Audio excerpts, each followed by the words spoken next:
Water treatment system and process management. This presentation will allow you to build professional knowledge about standard water treatment processes and apply it in your work. I will talk about selecting a water treatment process, coagulation and flocculation, sedimentation, filtration, disinfection, and residuals processing and disposal in order. Selecting a water treatment process. Firstly, an appropriate water treatment process must be selected based on the degree of pollution in the raw water. If the raw water quality is very good and contains almost no bacteria, as in groundwater, it can be only disinfected before being supplied. In slow sand filtration, water is only passed through sand before it is disinfected and supplied. This is possible if raw water quality is good. In direct filtration, sand filtration is used, but before this stage, a coagulants is injected. Rapid filtration refers to a process in which a coagulants is injected, and then the water goes through all the stages of sedimentation, filtration, and disinfection. Most water treatment plants that use surface water use a rapid filtration system for water treatment. As of 2020, Korea had 510 water treatment plants. In relatively large and metropolitan Korean cities, those which are mid-sized or above, raw water comes from surface water, that is, river water or lake water, etc. And most water treatment plants either use rapid filtration or have introduced advanced filtration. In areas like the countryside and Jeju Island, when subsoil water or groundwater is used for raw water, slow sand filtration is used. The functions of water treatment processes are as follows. First, for raw water intake, an intake well equipped with a pump is used. The intake well has equipment for injecting chlorine and a screen to remove large debris. When raw water arrives at the water treatment plant, first it goes to the receiving well. The receiving well acts as a buffer, as well as being a reactor tank for chemicals like powdered activated charcoal and sodium hydroxide.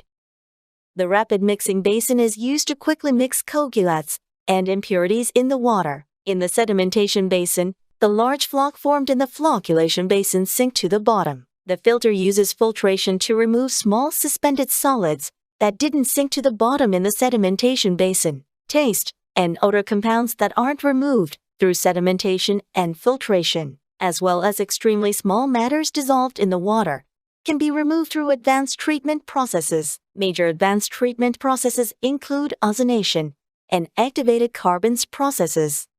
Ozone is used for its strong oxidizing power, which removes trace pollutants, while activated carbon filtration removes the remainder through adsorption. Finally, chlorine is injected to kill microbes, and after the water has been kept for a certain amount of time in clear well, it is provided to the consumer as tap water. Coagulation and flocculation. Now I'll explain the water treatment processes in detail. First, let's look at coagulation. First, we need to understand the properties of colloids, the extremely small particles in raw water. Colloids are extremely small particulate matter, smaller than 1 micrometer, and are not removed by sedimentation or filtration.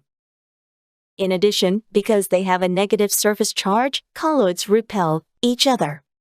So they do not settle and display Brownian motion in a suspended state.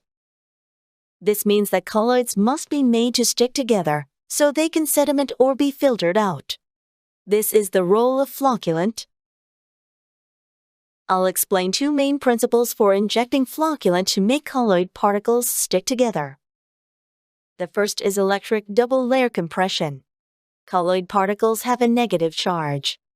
Flocculant is injected into water and disassociates, increasing trivalent aluminum positive ions. The layer which causes repulsion between colloids is compressed and thins, making the particles stick together. When the electrical strength of the quantity of ions which gather on the particle's surface is measured at a zeta potential of 0 mV, repulsion between particles is minimized and coagulation occurs most effectively. This second principle is interparticle bridging. The reason that floc grows large enough to be seen with the naked eye is that agglomerations of particles themselves stick together. As shown in the picture, high-molecule flocculant acts to bind the particles together, like a ball of yarn, forming large agglomerations of floc. There are 5 main factors that affect flocculation: the type of chemical, water temperature, pH, alkalinity, and turbidity. The lower the water temperature, the less effective flocculant is. During winter, it is usually necessary to use a bit more flocculant than the amount of turbidity.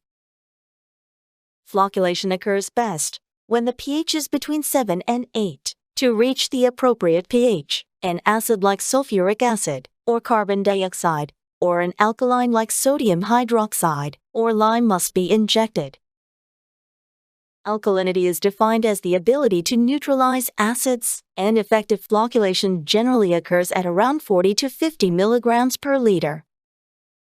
If raw water turbidity increases, flocculant dose must be increased proportionally. The main categories of flocculants are inorganic flocculants and organic flocculants. In Korea, in the past aluminum sulfate was used, but now polyaluminum chloride is widely used. Polyaluminum chloride has the following advantages over aluminum sulfate. It is more effective than aluminum sulfate in low turbidity water, high turbidity water, and colored flaky water. The ideal dosage range is very wide, with little worry of negative effects from excessive dosage, leading to stable operation. It decreases alkalinity only about half as much as aluminum sulfate, reducing the dosage of alkaline. Floc forms quickly into large agglomerations, leading to fast sedimentation. Even in cold temperatures, it provides effective flocculation and leaves a low concentration of residual aluminum. At water treatment plants, methods for choosing flocculant dose include condition charts, computerized calculation, jar tests, zeta potential, and streaming current detectors. In the past, condition charts and computerized calculation were used to analyze raw water quality and chemical dose, selecting an appropriate dose. Today, artificial intelligence technology has been developed. In Korea, most water treatment plants do jar tests on a daily basis to choose chemical dose. 6 jars of raw water are placed in a laboratory and flocculant dose is changed. After the water is stirred and sedimented, the turbidity of the upper layer of water is measured, and the dose, which produces the lowest turbidity, is taken as the ideal dose. For zeta potential, mixed water is gathered, and the surface charge of particles is measured to evaluate insufficient flocculant dose. However, it is inconvenient, and real-time measurement is difficult. To solve these issues, SCD technology was developed. These devices are generally installed in the mixing basin and continuously measure particle charge and flow conditions, and are used to automatically adjust flocculant dose and as a monitoring device. Rapid mixing allows flocculant to quickly disperse throughout the water. This means that mixing must occur within 1 minute. There are 4 major types of chemical mixing methods: mechanical mixing methods, pump diffusion mixing, static channel mixing, hydraulic mixing. Mechanical mixing and pump diffusion mixing methods require power, but they have the advantage of being able to adjust mixing strength depending on changes in flow rate. On the other hand, static channel mixing and hydraulic mixing change mixing methods don't require outside power, but have the disadvantage of being unable to adjust mixing strength. In general, water treatment plant systems are constructed to allow 2 methods to be used together. Sedimentation. Effective sedimentation requires that either there be a long sedimentation time, or that the surface area of the sedimentation basin be increased. Because it is difficult to increase sedimentation basin size in an existing location, laminar flow device is installed to increase sedimentation efficiency. Another good method for increasing sedimentation efficiency is to effectively carry out flocculation to increase the settling velocity of floc. Problems that may occur with flocculation include design problems and water quality problems. Density flow may occur due to water quality factors. Notably, density flow can occur even with a water temperature difference between day and night of 0.5 degrees. In high-temperature inflow water, the flocculation basin can make floc rise to the surface and overflow through the sedimentation basin weir, suddenly increasing the turbidity of the sedimenting water. Flow inside a sedimentation basin may be uneven due to design factors, and thus short-circuit flow and drift flow may occur. If the inlet and outlet are too short, the depth of the sedimentation basin is large, and the width is large, the sedimentation efficiency is degraded. If this occurs frequently, a baffle wall should be installed in the middle of the sedimentation basin to mix the upper and lower water levels and regulate the flow of water in the sedimentation tank. Filtration. Rather than water going through filter layers to sieve out suspended solids, it is removed in more complex physical and chemical reactors. In this process, the most important factors are chemical bonding and adsorption. That is, suspended particles are adhered to and adsorbed by the surface of the filtering media, or particles that have already adhered. In fact, flocculation and sedimentation occur in the filter level, which shows the importance of chemical dosing before the filtration process. There are a variety of filter types, depending on filtration rate, filtration method, and filter construction. The filtration rate can be slow, rapid, or high speed. Slow sand filtration can be used if the raw water has low turbidity, around 10 degrees or less year-round, and it requires a large filtration area. Instead of backwashing, the filter surface is removed, around 5 centimeters, every 20 to 30 days. It allows for biodegradation of organic matter and is extremely simple. There are many examples of the use of rapid sand filtration, and it is reliable. It requires flocculation, sedimentation, and backwashing. The backwashing interval is every 2 to 3 days, which is relatively short. Rapid filtration can be operated with a flow rate of around 3 to 4 times that of sand filtration. It generally refers to multi-layer filtration combining anthracite and sand. If algae occurs in the raw water, sand filtration time gets shorter. It is effective to combine anthracite and sand in a multi-layer filtration system.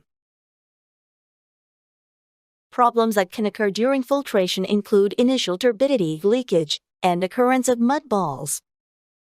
In initial turbidity leakage, if the filter is not yet ripened immediately after backwashing, turbidity leakage occurs. To prevent this, after backwashing, the filter should be rested for 30 minutes, and the outlet valve should be opened slowly, or high turbidity water, which is released early, should be disposed of or sent back to the sedimentation chamber. Mud balls occur when the speed of backwashing is slow or the under-drain system is damaged, and backwash flow is irregular. Sticky floc adheres to the filter surface and forms clusters. If mud balls are observed, backwash speed checks, regular stratification surveys, and inspection of the under-drain system should be carried out. Disinfection. There are a variety of methods for disinfecting microbes in water, including chlorine, sodium hypochlorite, chloramine, ozone, and UV.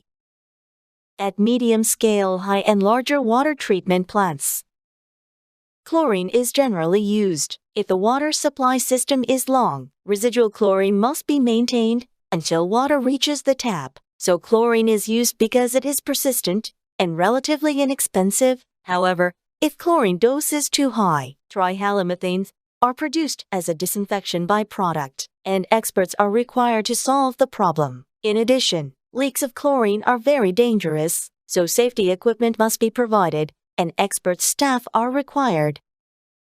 On the other hand, sodium hypochlorite has the advantages of having the same disinfection effectiveness as chlorine and being safe to handle, and recently, its use has been expanding in Korea. Chloramine is somewhat less effective for disinfection, but it has the advantage of being highly persistent. Ozone has around 100 times of the disinfecting power of chlorine, but it has the disadvantage of having no persistence. Ozone is used less for disinfection than in advanced treatment for removing taste and odor compounds. UV has the advantage of producing no disinfection byproducts, but it has no persistence, and if it is used, it must be used together with another disinfecting agent. When chlorine disperses in water, it disperses as hypochlorous acid, which is effective for disinfection, and hypochlorous acid ions. These are referred to as free residual chlorine. Standards stipulate that free residual chlorine levels in tap water should be 0.1 ppm or higher. At water treatment plants, the last stage of treatment is monitoring free residual chlorine concentrations in real time and adjusting chlorine dosage to make sure that residual chlorine is maintained until water reaches the tap. The method for evaluating whether disinfection is being carried out effectively at a water treatment plant is CT. CT is the multiple of estimated concentration of residual disinfectant and disinfectant contact time, that is, if a large chlorine dose is used or there is a long transit time. CT rises, and there is more effective disinfection. CT requisition shows the required CT value needed to remove required quantities of Giardia and viruses, depending on water temperature and pH. The inactivation ratio is a comparison of CT requisition with the actual CT value measured at a water treatment plant. If this ratio is 1, Giardia and viruses can be considered to be inactivated. At a water treatment plant, tests for microbes, viruses, and Giardia can't be carried out. Inactivation ratio is calculated with CT, which is simpler, in order to comply with regulations on disinfection. The most important things for disinfection at a water treatment plant are turbidity and residual chlorine. The water treatment standards of the Ministry of Environment of Korea have separate requirements for the removal ratio of microbes in filtration and in disinfection. Operational results on the results of turbidity tests and CT inactivation ratio at water treatment plants must be reported to the Ministry of Environment monthly. A turbidity meter is installed after filtration, and the process is managed to keep turbidity under 0.3 NTU. Residuals processing and disposal. Discharge water treatment is the process of retreatment of discharge from both sedimentation sludge discharge from the sedimentation basin and sludge discharge from the filter through backwashing. The discharge water treatment process is divided into adjustment of concentration, thickening dewatering, and disposal. Sludge which has settled on the bottom of the sedimentation tank is removed as basal sludge. It is highly polluting and has a strong odor, so it is immediately transported to the gravity thickener basin. However, discharge water from filter backwashing is transported to the backwash water recovery basin. It is not highly polluting and is returned as raw water and put through the water treatment process. The sedimentation process in the gravity thickener basin takes 1 to 2 days, after which it is discharged into a river. Thickened sludge accumulates on the bottom of the gravity thickener basin. It is then sent to the dehydrator to be turned into dewatered cake. Methods for dewatering concentrated sludge include belt press, filter press, vacuum filtration, and centrifugal separation methods. Usually, a belt press or filter press method is used. Water from the concentration basin, which is released into rivers, must satisfy the discharge water quality standards stipulated in the Water Environment Protection Act. In landfills, the moisture content of cake must be 85% or lower. Sludge is usually used as a raw material for cement or covering soil for landfills. Thank you.